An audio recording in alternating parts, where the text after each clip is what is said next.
네, 안녕하세요. 끝판대장입니다. 오늘도 구독과 좋아요, 알림 설정, 그리고 댓글까지 부탁드리겠습니다. 자, 오늘 새벽에 파월이 연설을 했죠. 그 내용을 한번 훑어볼 건데, 좀 되게 중요한 부분들이 많이 나왔던 것 같아요. 가격적인 반응은 뭐 그렇게 크게 있었진 않았지만, 어쨌든 굉장히 중요한 부분이 나왔기 때문에 이런 부분에 대해서 먼저 살펴보도록 하겠습니다.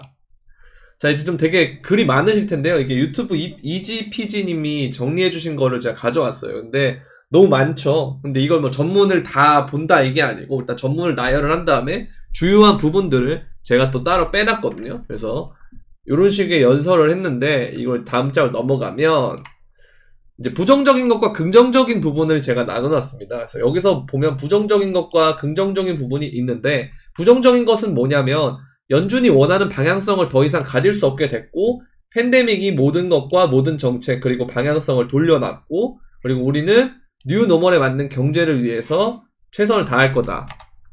그리고 노동력과 경제를 재편성하고 팬데믹 이후 경제로 전환하는 것에 대한 기회를 볼 거다 이렇게 돼 있는데요. 이런 것만 보면 되게 인플레이션 문제에 대해서 계속 뭐 금리 인상을 할 거고 정책을 강하게 가져갈 거고 뭐 이런 식으로 핸들링을 할 거다라고 얘기가 나오지만 약간 아이러니한 부분은 뭐냐면요. 좀 긍정적인 부분인데요. 이거는 이제 다른 색깔로 한번 해볼게요.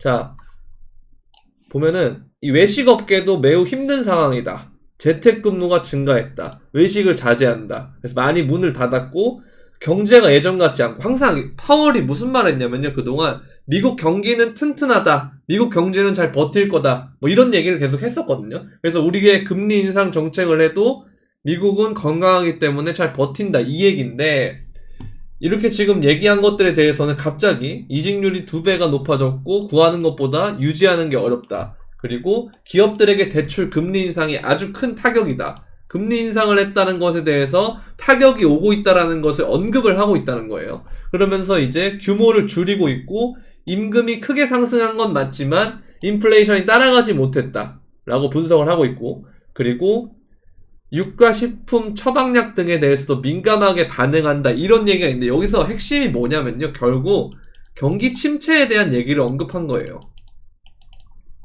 경기 침체에 대한 얘기를 언급한 건데 왜 경기 침체에 대한 얘기가 좀 긍정적으로 볼 수밖에 없냐라고 얘기를 하냐면 우리가 그동안 인플레이션을 잡기 위해서 파월이 엄청난 형태의 금리 인상을 단행하면서 했던 근거가 그거죠. 미국 경제는 건강하기 때문에 잘 버틸 수 있다. 그래서 앞으로 계속 금리 인상을 할 거다라는 그 부분 때문에 시장이 반응을 해가지고 떨어지는 그런 모습들을 보여줬는데 경기 침체가 되면요. 아무래도 인플레이션과 디플레이션의 구조를 봤을 때 지금은 포커싱이 인플레이션에 더 이렇게 초점이 맞춰져 있겠지만 이게 이제 어떻게 바뀐다? 디플레이션 형태로 전환이 되고 있다라고 보시면 될 것 같아요. 그리고 여기서 제가 빨간 거를 칠해놓은 거를 잘 보시게 되면 어떤 부분이 되게 많냐면 연준이 정책을 했던 것을 좀 실패하고 불안정했던 이유는 바로 뭐 때문이다? 코로나 때문이다 라고 이제 약간 탓을 하고 있는 거예요. 좀 일종의 핑계를 댄다라고 저는 생각을 하거든요. 그래서 연준이 원하는 방향성을 더 이상 가질 수 없게 됐다라고 하는 게 코로나라는 불확실적인 일이 터졌기 때문에 우리는 어쩔 수가 없었다라는 개념으로 얘기를 하는 거예요. 그러면서 하는 얘기가 뭐냐면 진짜 중요한 건 뉴 노멀과 팬데믹 이후 경제로 전환하는 것에 대한 기회를 본다. 이게 이제 일종의 어떤 거냐면 여러분들 포스트 코로나라고 예전에 한창 얘기를 했죠. 이 얘기가 무슨 말이냐면은 코로나 이전의 상황으론 절대 돌아갈 수 없고 우리는 코로나로 인해서 바뀐 사회 현상들에 대해서 적응하고 거기서 새로운 기회를 찾아야 된다라는 그런 골자가 포스트 코로나인데 포스트 코로나에서 가장 큰 부분의 역할을 했던 게 뭐냐면 큰 변화가 뭐였어요 여러분들? 재택근무 그 다음에 비대면 그 다음에 이제 의료 그 다음에 또 뭐죠? 이 디지털이죠. 이런 부분들이 되게 많이 좋아졌단 말이에요. 근데 여기에 해당되는 부분이 다 여기에 해당되는 건 이제 IT 부분이거든요. 그러면서 플러스 디지털 경제가 되면 다시 우리는 디지털 경제로 전환이 됐을 때 블록체인과 암호화폐는 다시 한 번 더 좋게 될 수 있지 않을까라는 생각은 하는데, 아직까지는 뭔가 디커플링이라고 보기엔 살짝 애매한 부분이 많죠. 그런데 이게 점차 바뀌어서 디커플링까지 되면은 베스트인데, 그게 안 되더라도 우리는 어떻게 생각하면 되냐면, 경기 침체라는 것이 계속 부각이 되고 있다라는 거죠. 자, 우리가 처음에 파월이 인플레이션 문제를 언급했던 것이 뭐냐면, 원자재 가격이 너무 많이 상승을 했고, 그 다음에 공급망에 대해서 공급이 부족해서 인플레이션, 물가들이 오르는 거다, 요 얘기를 많이 했거든요. 그래서 코로나 때문에 이런 문제가 발생을 했고, 전쟁 때문에 원자재 가격이 폭등하고, 이런 부분 때문에 인플레이션이 발생을 해서 우리는 이걸 잡기 위해서 금리 인상을 할 거다, 이렇게 했던 건데, 이제 경기 침체라는 얘기들이 오면요, 아까 말했던 것과 중복을 해서 생각을 해봤을 때 조합을 해보면 금리 인상에 대해서 이제 많이 할 수가 없다는 거예요. 그럼 이 얘기는 무슨 말이냐면, 바짝 금리 인상 땡겨놓고 다시 어떻게 하냐면 경기 침체에 대한 대비를 할 거다라는 거거든요. 그럼 경기 침체에 대한 대비는 뭐겠어요? 돈을 다시 푼다라는 거죠. 바이든이 인플레이션 감축법이랍시고 인플레이션 문제를 해결하겠답시고 돈을 푼 것처럼 이거랑 비슷한 맥락이다라는 거죠. 그래서 2023년이나 2024년 정도까지 금리를 인상하긴 할 건데, 이제 이전과 같은 빅스텝, 울트라스텝 이런 개념보다는 금리 인상에 대해서 속도를 조절할 것이고 중립금리의 형태로 갈 거다. 이 얘기 자체가 무슨 말이냐면, 우리가 한창 스태그플레이션을 얘기하면서 이 부분을 해결하려고 하는 과정에서 또 언급됐던 사람이 있죠. 우리가 금리 인상을 엄청나게 하니까 바로 폴 볼커를 언급을 했는데, 그러면서 무지막지한 금리 인상을 단행을 했지만 그런 폴 볼커를 파월이 계속 연설에서 언급을 했었단 말이에요. 그러니까 우리가 아직까지 금리가 엄청 많이 올랐어도 한참 남았다라는 생각이 시장에 만연하게 퍼져 있기 때문에 이 부분이 선반영이 돼가지고 떨어지고 있던 건데, 요게 다시 중립금리가 얼마 남지 않았다라는 둥, 경기 침체가 계속 이슈가 된다라고 하면, 그럼 이 부분에 대해서 오히려 이 금리의 리스크가 점점 줄어든다라는 거죠. 그럼 시장이 또 반응을 하겠죠. 좀 긍정적으로. 그래서 이 부분을 되게 중요시하게 생각하는데, 저는 약간 조금 긍정적으로 좀 희망 회로를 돌려보면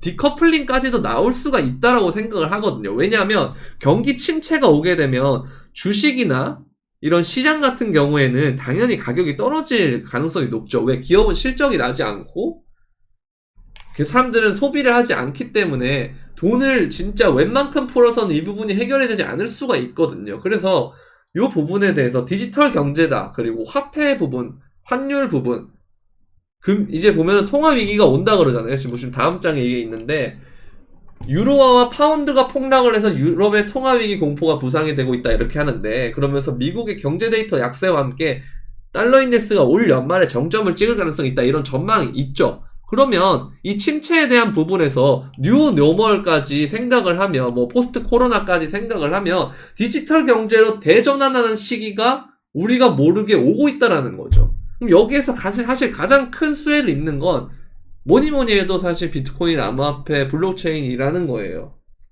그러면서 요즘에 계속 나오고 있던 게 CBDC 얘기 나오고, 그 다음에 스테이블 코인 제한하면서 USDC 얘기 나오고요. 이런 얘기를 많이 나온단 말이에요. 결국은 달러 인덱스를 가치를 엄청나게 올려놓는 이유는 제 생각에는 CBDC를 갔을 때 달러 이외의 모든 통화들을 다 약세로 만들어 놓고 CBDC를 했을 때 기준점을 결국 달러로 잡게 해서 미국의 기축통화 지위를 계속 이어나가려고 하는 게 아닌가라는 그런 생각도 들어요. 그리고 우리가 지금 이제 제가 어제 올려드린 리플 영상에도 나와있던 것처럼 우리는 모든 스테이블 코인이 사실 기준점이 이미 달러와 패깅이 되느냐 안 되느냐, 1달러가 되느냐 안 되느냐, 이 여부로 모든 포커싱이 맞춰 있거든요. 그렇다는 건 결국 우리는 달러에 계속 영향을 받을 수밖에 없고, 이 달러 패권이 붕괴된다라는 개념보다는 오히려 CBDC가 되면서 오히려 달러의 패권이 더 공고화가 될 수 있지 않겠느냐라는 생각도 어느 정도는 갖고 있어야 된다라는 거죠. 그래서 이 부분에 맞춰서 우리가 미국의 기조에 맞춰서 가는 게 좋은 것 같아요.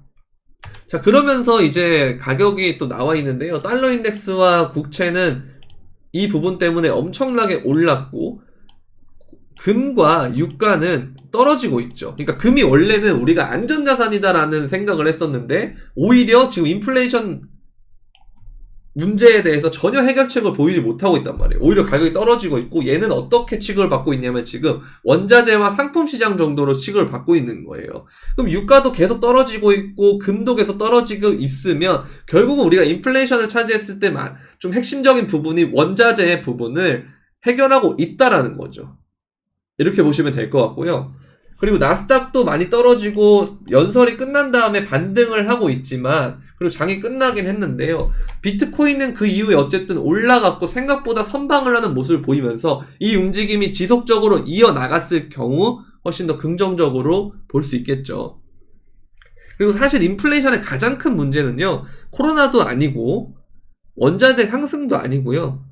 그리고 뭐 공급망 문제도 아니고 근본적인 문제는 돈을 너무 많이 찍어서 그래요. 2년간 너무 돈을 많이 찍어서 인플레이션이 온 거지 그 부분을 좀 간과하고 있는 것 같아요. 약간 제가 볼 땐 핑계라고 보입니다. 파월이. 좀 외람된 말이지만. 자, 그러면서 유럽에서 무슨 일을 하고 있냐면요. 비트코인 탄소 중립 ETP를 상장을 시키려고 그래요. 그러면서 암호화폐 시장이 급락하고 있음에도 불구하고 암호화폐 관련 금융상품에 대한 관심이 식지 않고 있다. 이렇게 나오거든요. 그리고 또 뭐가 나오냐면 세계경제포럼에서 기후변화 대응하기 위해서 웹3 연합체를 출범했는데 핵심 키워드는 웹3고요. 그 다음에 플러스는 뭐냐면 기후변화에 대한 대응이죠. 이 대안으로 뭘 선택했다 지금? 아발란체, 니어, 솔라나, 리플 이렇게 선택이 됐다라는 거예요. 요거를 이제 여러분들 잘 보셔야 된다는 거죠. 이런 코인들은 향후에 지금 우리가 친환경 경제로 가면서 에너지를 어떻게 하면 좀 사용량을 좀 지구가 부담이 가지 않게 좀 할 수 있을까 하는 뭐 그런 부분에 대한 대응을 위해서 얘네 4개가 지금 선택이 됐다는 건 장기적으로 봤을 때 우리가 들고 가도 괜찮은 코인들 중에 이런 애들이 있겠다라는 생각을 하셔야 돼요. 결국 이거는 웹3 연합체라는 건 일종의 컨센서스를 만드는 거거든요. 그리고 일종의 거버넌스를 만드는 거고요. 그래서 여기에 들어가는 애들은 쉽게 망하지가 않겠죠. 요런 애들 잘 보시면 될 것 같고 항상 이론적으로 지금 지속 가능성의 연합이다 이러면서 막 만들고 지네들끼리 만들면서 이해관계가 막 이렇게 자기네 짬짬이하고 그런 게 많겠죠. 그러니까 여러분들 요 코인들도 지켜보시면 좋을 것 같아요. 리플은 계속적으로 보니까 호재가 많이 나오네요. 자, 그리고 비트코인 주봉인데요. 지금 보시면 17,600부터 이어지는 이 추세선에 아직까지는 몸통을 지키고 있는 상황이에요. 이 가격대는 어제 제가 말씀드린 것처럼 계속 이제 지켜야 되는 상황이고 이 꼬리를 달아서 빠지는지 이걸 깨는지의 여부는 주봉이 마감된 시점에 몸통으로 확인하시면 됩니다. 그게 언제냐면 다음 주 월요일 오전 9시거든요. 이때 기준으로 봤을 때 이 선을 지키느냐, 이 선의 가격대는 약 18,800 정도로 보이거든요. 일단 여기를 지키느냐 마느냐가 되게 중요할 것으로 보입니다. 그래서 이거 주봉이 되게 중요하기 때문에 그만큼 위아래로 변동성이 심하겠죠. 그러니까 여러분들이 이제 알트들 오른 것들에 대해서 좀 조정이 오고 있으니까 이전에 좀 밑에서 잡으신 분들은 제가 계속 영상에서 말씀드린 것처럼 확정 수익을 가져가라라고 말씀을 드려요. 그래서 확정 수익 가져가서 내가 장기로 보더라도 개수 늘리기를 좀 해주는 그런 모습이 좋은 것 같습니다. 그래서 리스크 관리도 하고 장기 투자에서 할 때 나중에 이점을 가질 수 있도록 개수 늘리기도 하는 그런 쪽을 좀 두 가지를 가져가고요. 현금을 반드시 비중을 확보하고 있어야 되는 게 여기서 이렇게 횡보를 해가지고 뚫어주면 베스트예요. 근데 그게 아니고 떨어지게 되면 저점 갱신의 가능성이 아직까지 많이 열려 있거든요. 그래서 요거를 한번 남을 수도 있었기 때문에 여러분들이 이 부분을 생각하게 되면은 현금 비중을 갖고 있는 게 좋다. 대신에 이게 횡보를 해서 올랐을 경우에 우리가 추격 매수를 하기가 어려우니까 리플처럼 팍 올라버리면 우리가 잡기 어렵죠. 우리가 잡았는 곳이 또 단기 고점일 수도 있고요. 그래서 이런 것 때문에 힘드니까 현물과 현금을 동시에 가져가는 전략이 가장 좋은 것 같습니다. 그리고 4시간봉을 보게 되면 또 이 추세선을 이 기준으로 계속해서 움직임을 막 지켜나가는 모습이거든요. 그래서 얘가 나중에 어제도 제가 언급드렸지만 이 저점을 계속 깨면서 갱신하는 과정, 그래서 18,000 정도까지 내려가면 그럼 이게 RSI가 요 선을 쭉 이어서 저점을 계속해서 높이는 방향으로 가면 그때 되면 좋은 상승 다이버전스 신호가 뜨니까 그때 매수를 하는 것도 나쁘지 않아요. 그러니까 조금 더 우리는 주말 동안 변동성이 심한 장세에서는 어떻게 해야 되냐면 저점의 기준점, 내가 생각하는 매수 타점보다 조금 더 아래, 더 아래 이렇게 더 보수적으로 잡는 게 좋고, 일단은 주말 동안 여러분들 수익 실현한 걸로 잘 즐겁게 보내시면서 환기하는 시간을 가졌으면 좋겠습니다. 오늘은 여기까지 하도록 하겠고요. 도움이 되셨다면 구독과 좋아요, 알림 설정 부탁드리고, 그리고 제가 리플 영상에 올려드린 것 중에 뭐 댓글을 보니까 뭐 팔았으면서 왜 영상 안 찍어주냐 이러고 있는데, 그게 가격이 여러분들 아시다시피 급격하게 변동이 있는 거잖아요. 그래서 그런 부분들은 제가 텔레그램에 올려드리거든요. 이것도 뭐 따로 유료가 아니고, 보시면 공개 텔레그램에만 방에다 올려드리는 건데, 보시면 제가 이렇게 사진을 올리면서 어떻게 했냐면, 자, 공개 브리핑방이죠. 제가 이제 어제 오후 4시 12분이에요. 영상 올리는 전입니다, 사실. 그 영상 촬영하는 시점은 어제 오전이고 새벽이죠. 그러니까 그때 찍은 거고, 편집하는 과정이 오래 걸려서 그 과정에 오전, 오후 중에 상승을 해버린 건데, 리플이 엄청나게 급등을 했었잖아요. 그래서 그 급등을 한 다음에 영상 올리기 전에 이미 여기에 대해서 대응을 하는 방법, 그리고 단기 하락 신호가 떴기 때문에 개수 늘리기용 분할 매도를 했다, 이런 얘기들을 올려드렸는데, 왜 안 봐놓고 이거를 뭐 굳이 막 댓글을 그렇게 달아서 하시지 말고, 사실 마음에 안 들면 다른 영상 맞는 걸 보던지 아니면 내가 따로 정보를 찾던지 하면 되는 건데요. 일단 여러분들, 이제 제가 여러분들 모두를 맞출 수가 없기 때문에 이 부분에 대해서는 계속 이 기조를 할 거예요. 영상을 올리고, 영상 올린 거 봤을 때는 영상을 제작하고 편집하는 시간이 있기 때문에 그 사이에 뭐 주식처럼 종료가 되는 시간이 있는 게 아니라서 계속 진행이 되고 있죠. 그럼 거기에 대한 시간차는 여러분들 고려해 주셔야 되고, 그리고 변동사항이 있는 부분들을 빠르게 올릴 수 있는 부분은 이 공개 브리핑 방에다가 올려드리니까요. 영상 설명란에 공개 브리핑 입장하는 주소가 있어요. 그래서 링크를 타고 들어오시면 됩니다. 그래서 이런 부분에 대해서는 뭐 다음부터는 뭐 이런 댓글 다시더라도 그냥 무시하는 게 맞지 않을까, 뭐 굳이 싸울 필요도 없는 것 같고요. 그래서 이렇게 하도록 하겠습니다. 이런 쪽으로 계속 할 거니까 여러분들 많이 도움이 되신 분들은 구독과 좋아요, 알림 설정, 그리고 댓글까지 한 번씩 부탁드리면서, 그럼